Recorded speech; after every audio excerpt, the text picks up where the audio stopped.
Welcome to Screen Crush, I'm Ryan Erie. After watching Thanos dust half the universe in Infinity War, you were probably shocked. No! I mean, who could have seen that coming, right? Well, the answer is Ultron.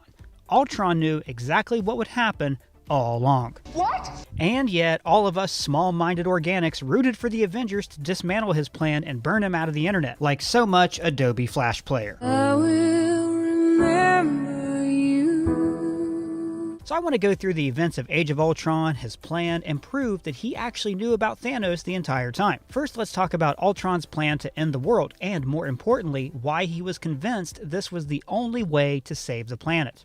Ultron was designed to be a peacekeeping program to help the Avengers protect Earth from alien invasions. Tony Stark designed him because he reckoned, We are not enough. after coming online, Ultron also decided that the Avengers weren't enough. He decided to circumvent the team and create permanent world peace his own way. I think a lot about meteors, the purity of them. Boom, the end. Start again. After Ultron comes online, his vision teaches him a simple truth. Humans are complicated. They have too many viewpoints, languages, tribes, countries, and they will always be at war. So he makes a simple determination. To create peace, he must remove the extra variables. It's a simple binary decision. War or peace, on or off. So he decides to turn the planet off. Boom, the end. Start again. But to understand Ultron's motivations, first we have to understand his train of logic. So let's take a closer look at the imagery in that vision. Now, this may take a while. It's a pretty deep dive, but Do you trust me? you know, there are actually 5 visions in this movie that MCU fans have dissected every frame of, including me. But Ultron's is overlooked, which is a shame because it's a masterclass in editing that spells out his internal logic that really guides him for the rest of the movie. The first sensation he ever feels is fear, followed by curiosity.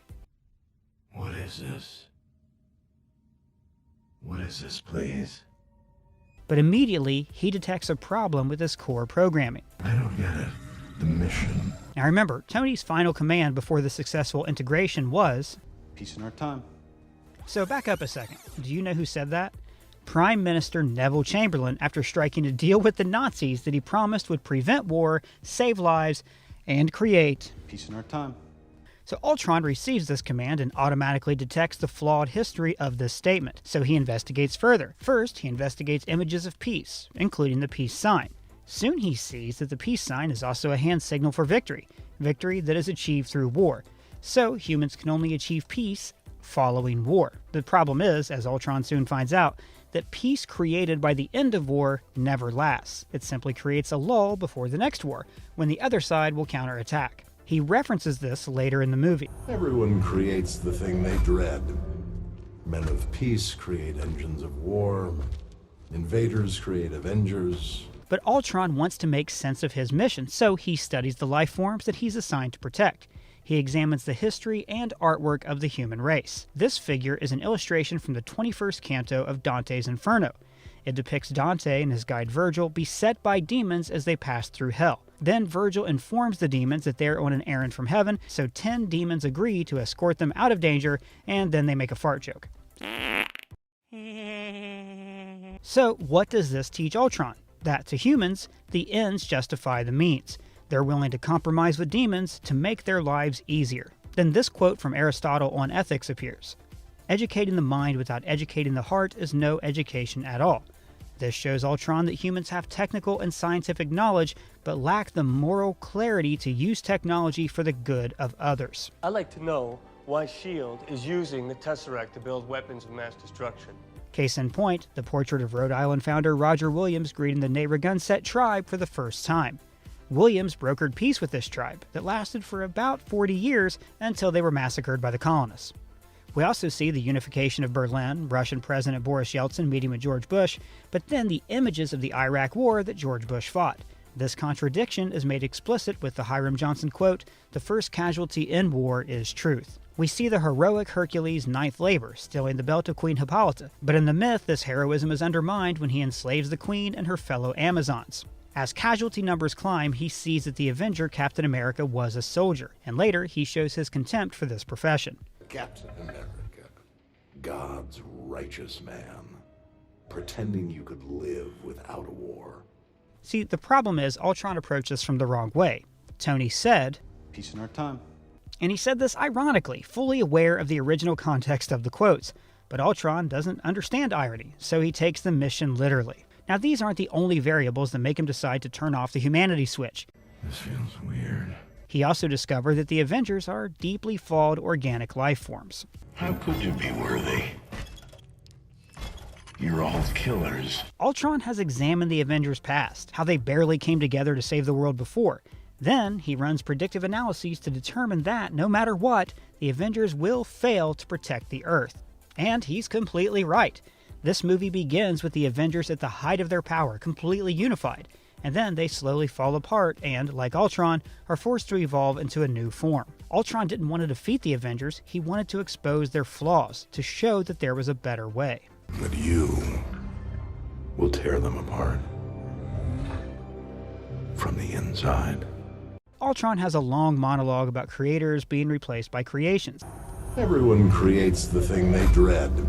People create children, designed to supplant them, to help them end.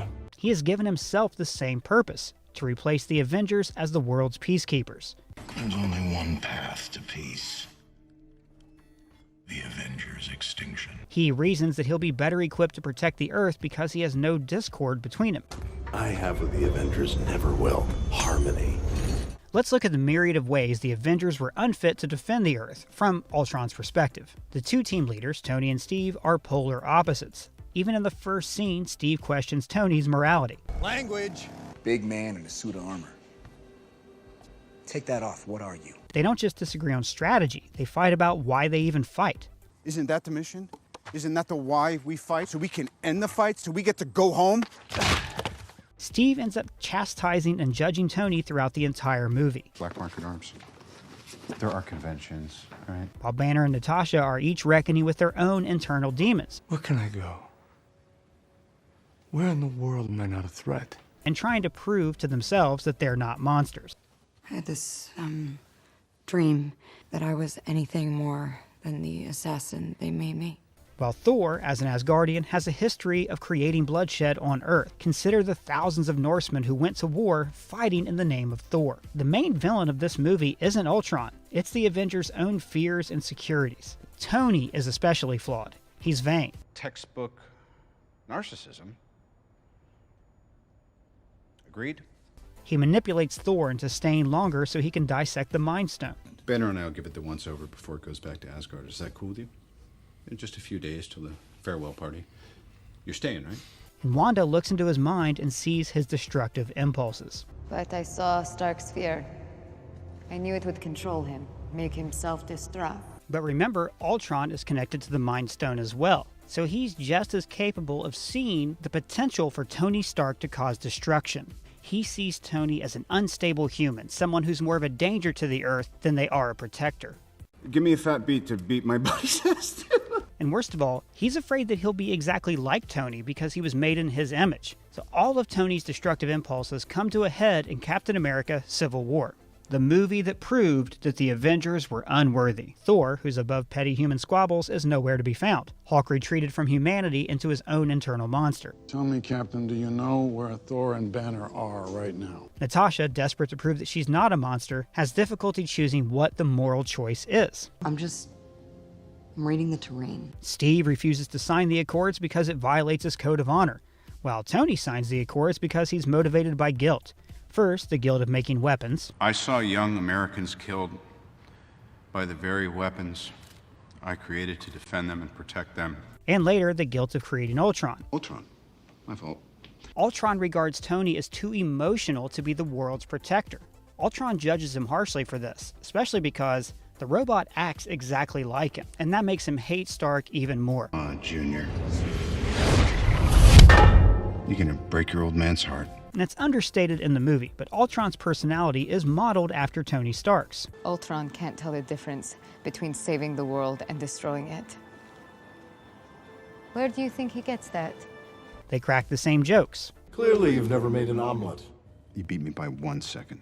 And phrases. But I always say, keep your friends rich and your enemies rich and wait to find out which is which. Tony Stark used to say that. Tony relies on machines instead of people. He's also vain, but so is Ultron. His master plan is to create a new body that the surviving people can worship. I was meant to be beautiful. This goes all the way back to Ultron's self-loathing. He hates the humanoid form because it makes him seem like a copy of Iron Man. That's why he wants to create a new body wholly independent of Stark's designs. Do I look like Iron Man? To prove that he's not flawed like Tony Stark. Stark is, he's a sickness. But most importantly, Ultron and Tony are both futurists. Tony calculates worst-case scenarios and tries to limit potential harm. I'm just trying to protect us. The future us's, and that's it. Just in case there's a monster in the closet, instead of, Shirts. In fact, this line, Every time someone tries to win a war before it starts, innocent people die. that line can refer to both Tony and Ultron's plans. Remember, Tony not only saw this coming, he rubbed the Avengers' faces in it. I believe I remember telling Tony, alive and otherwise, that what we needed was a suit of armor around the world. Remember that? Whether it impacted our precious freedoms or not. That's what we needed. I'm telling you all this so you understand that Ultron didn't just want to save humanity. He wanted to create a new humanity that was worthy of survival. The human race will have every opportunity to improve. A humanity that, in his view, correctly worshipped him as the ultimate being. But I think that Ultron not only predicted that humanity would destroy themselves, but he actually knew that Thanos was coming. Let me explain. As I've pointed out in more than one video, the Infinity Stones are all linked. For instance, the Space Stone sent the Red Skull to guard the Soul Stone, which the Red Skull implies is sentient. You might say it has a certain wisdom. And the Mind Stone actually speaks to the Vision. What are they? What the stone was warning me about. Pietro gets his powers from the Mind Stone, but he gains the abilities of the Space Stone, and Wanda displays the powers of every single stone. She's even able to use the stone to communicate with Vision. I just feel you. But most importantly, Wanda uses the energy of the Mind Stone to show Thor a grave threat forming in space, the Infinity Gauntlet. Later, he even clarifies this vision. I've had a vision. A whirlpool that sucks in all hope of life, and at its center is that. And that vision came true. The Mind Stone was at the center of Thanos' quest to end half the life in the universe. We did a video on that, subscribe and check that out. Now, like I said earlier, Ultron's mind is based on the Mind Stone. You have to guess, what's it look like? It's thinking. You see where I'm going with this? If Wanda's experiences with the Mind Stone gave her the ability to accidentally show the future to Thor, then it's possible that the Mind Stone also revealed the future to Ultron.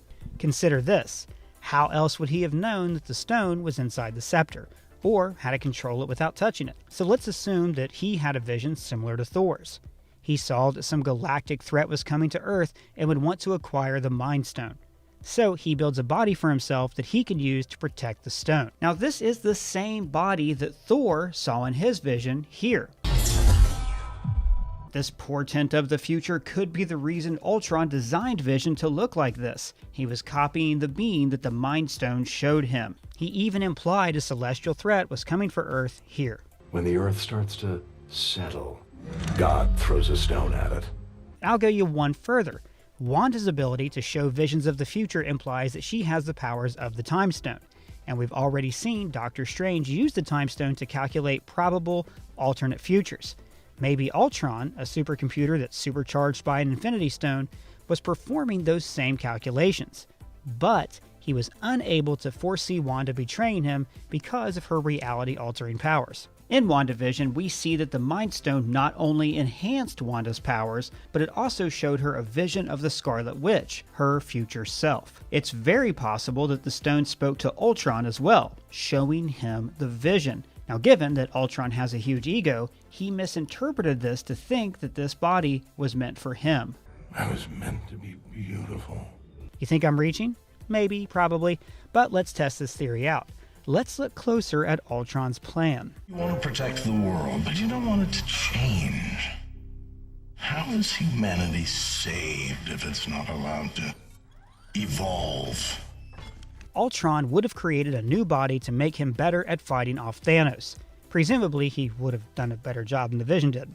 Ultron does not want to kill everyone on Earth. He wants to rid the Earth of the weak. We have to evolve. There's no room for the weak. And who do you think would survive this apocalypse? People with superpowers. People like Wanda and Pietro, potential soldiers that he could mold into a perfect fighting unit against the cosmic threat to come. Mutation It is the key to our evolution. After Wanda and Pietro tell Ultron their origin story about the shell in their living room, he says, I wondered why only you two survived Strucker's experiments. Now I don't.